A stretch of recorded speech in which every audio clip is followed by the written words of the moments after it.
This is the news in brief from the United Nations. The number of people facing life-threatening levels of hunger worldwide without immediate humanitarian aid is expected to rise steeply in coming weeks, the UN said on Wednesday, in a new alert about looming famine in the Horn of Africa and beyond. In Somalia, hundreds of thousands are already facing starvation today, with staggering levels of malnutrition expected among children under 5, warned the Food and Agriculture Organization (FAO) and the World Food Programme (WFP). Large-scale deaths from hunger are increasingly likely in the East African nation, the UN agencies said, noting that unless adequate help arrives, analysts expect that by December, as many as 4 children or 2 adults per 10,000 people will die every day. In addition to the emergency already unfolding in Somalia, the UN agencies flagged 18 more deeply concerning hunger hotspots, whose problems have been created by conflict, drought, economic uncertainty, the COVID pandemic and Russia's invasion of Ukraine. The worst emergencies are in Afghanistan, Ethiopia, South Sudan, Somalia and Yemen. A record 970,000 people are expected to face catastrophic hunger and are starving or projected to starve or at risk of deterioration to catastrophic conditions if no action is taken, the UN agencies said. This is 10 times more than 6 years ago when only 2 countries had populations as badly food insecure. To the growing global threat of preventable diseases, which the UN Health Agency has said that too many countries are doing their best to ignore, not least developing nations. In an alert on Wednesday, the World Health Organization (WHO) said that every 2 seconds someone under 70 years old is dying from a non-communicable or preventable illness. The chief non-communicable disease killers are heart disease and stroke, cancer, diabetes and chronic respiratory disease. Along with mental health sickness, they cause nearly 3 in 4 of all deaths, but they are not inevitable and could be addressed by spending more on prevention, the WHO said. Cost-effective measures that promote universal healthcare are available in a new report from the UN Health Agency on non-communicable diseases, tailored to countries' specific needs, said Bente Mikkelsen, WHO's Director of Non-Communicable Diseases, or NCDs. It is a misconception that this is really the diseases of the high-income countries. Unfortunately, 85% of all premature deaths is really in the low-income countries. WHO's report noted that investing $18 billion a year in NCD prevention across all low and middle income countries could generate net economic benefits of $2.7 trillion by 2030. To the Ukraine crisis, where UN relief agencies announced that they're stepping up support for refugee families who've continued to flee their country or who remain on the move, to complement the existing network of safe spaces known as Blue Dot hubs that have been set up in Bulgaria, Hungary, Italy, Moldova, Poland, Romania and Slovakia. A digital Blue Dot platform has been set up online too. It provides refugees with updated, accurate and localised information on their mobile phones, including on rights and entitlements, key social services and providers, how to access them and how to stay safe, said the UN Refugee Agency, UNHCR, and the UN Children's Fund UNICEF. The innovation responds to the fact that refugees from Ukraine are largely reliant on information from social media and other online sources about where and how to travel and where to settle down, the agencies noted. The link to the platform is blue.hub.org. It is mobile phone and tablet friendly, continuously updated and available in several key languages, including Ukrainian and Russian. Daniel Johnson, UN News.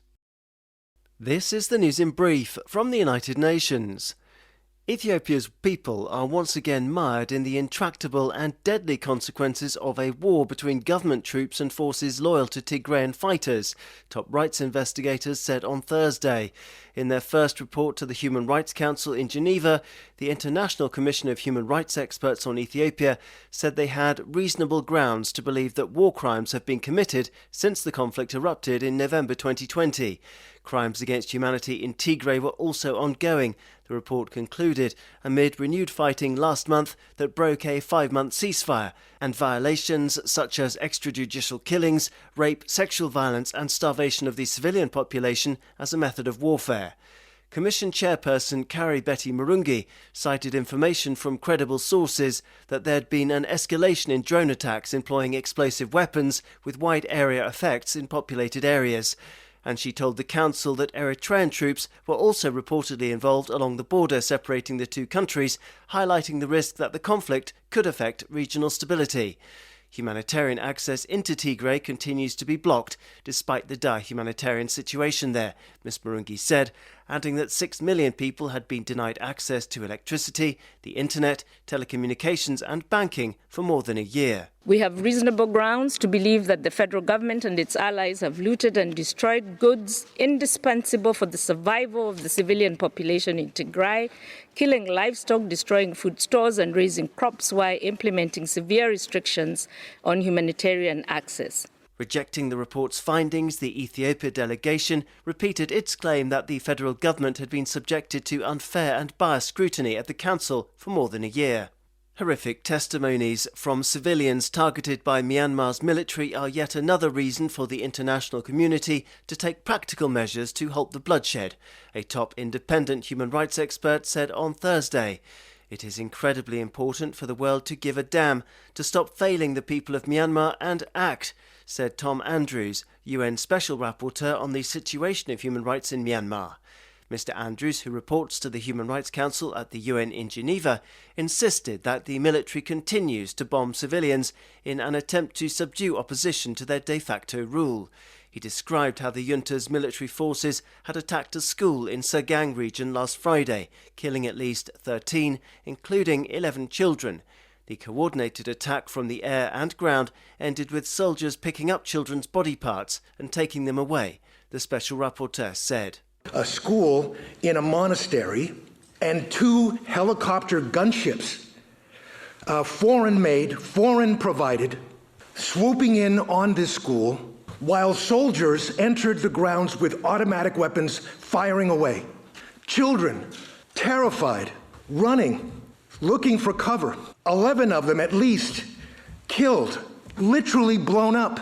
In the absence of unified condemnation of the junta in the UN Security Council and the establishment of targeted economic sanctions, an arms embargo and a request for an international criminal inquiry, Mr Andrews called for a coalition of like-minded countries to take action instead.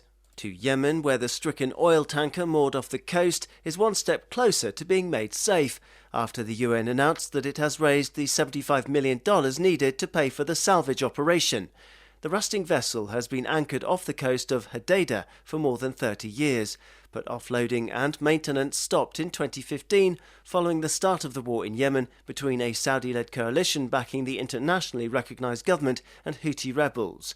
Announcing the welcome development, David Gressly, the UN's top aid official in Yemen, said that the plan to prevent a catastrophic Red Sea oil spill could begin.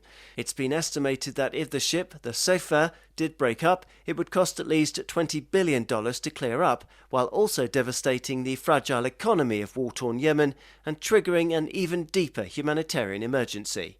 Daniel Johnson, UN News.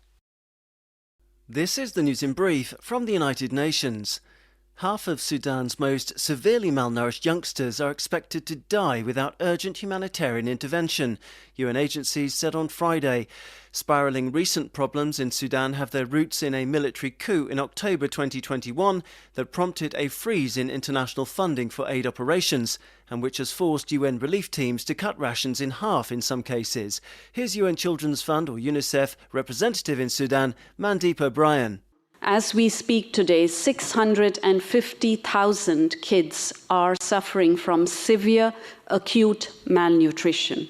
If not treated, half of them will die. Ongoing political uncertainty has also weakened state support structures for struggling families in Sudan who've had to contend with dramatic food price hikes and intertribal violence, according to the UN World Food Programme.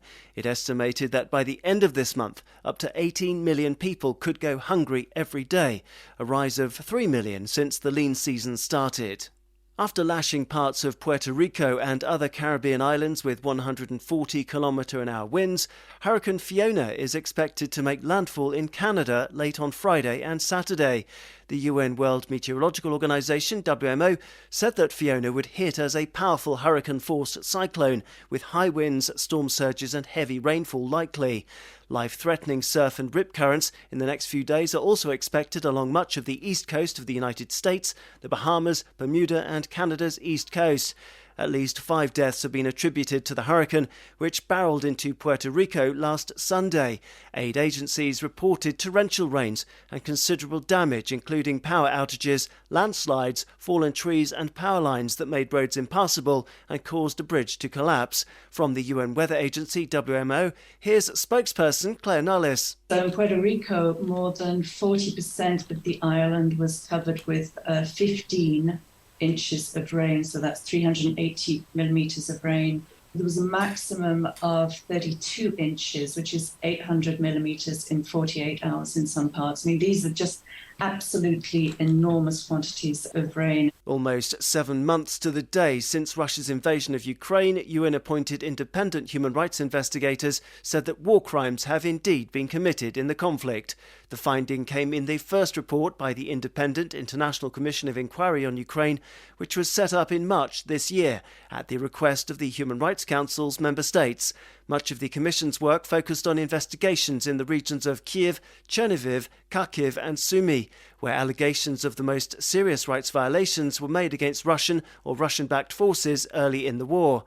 Commission chairperson Eric Mers said that investigators visited 27 towns and settlements and interviewed more than 150 victims and witnesses. They also inspected sites of destruction, graves, places of detention and torture, as well as remnants of weapons. Based on the evidence gathered so far during the Commission's existence, we found, after having carried out the investigations in these 4 areas just mentioned, we found that war crimes were committed in Ukraine. That conclusion is in line with findings published earlier this year by the UN Human Rights Monitoring Mission in Ukraine. It documented unlawful killings, including summary executions of civilians in more than 30 settlements in Kiev, Chernihiv, Kharkiv and Sumy by Russian armed forces while they controlled those areas in late February and March. Daniel Johnson, UN News.